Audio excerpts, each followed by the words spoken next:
How to use Amazon Alexa shopping via the app. So to use Amazon Alexa for shopping via the app, you primarily use an app to manage settings and shop list. First thing first, you want to get the Amazon Alexa app from your respective app store, and you want to make sure to log into your account. And you also want to enable the voice purchasing. That means by default voice purchasing is disabled in the Amazon shopping app, so you can enable it in the Alexa app. For this, what you need is open the Amazon Alexa app, and you just want to go ahead and press onto the profile initials from the top right.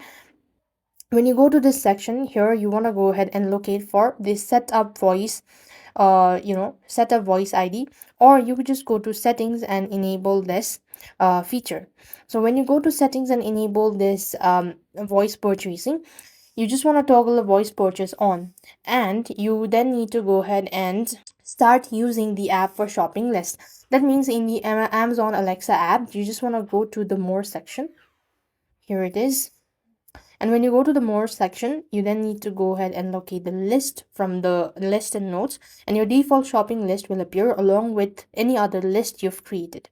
While the app is open, you can tap the Alexa button, microphone icon, and say, Alexa, add milk to my shopping list.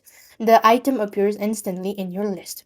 And you could also add items manually, and you could also use the list in store as well. And that's how you're going to use Amazon Alexa shopping by app. I hope the video was helpful. Make sure to like, share, and subscribe. Thank you for watching. See you in the next video.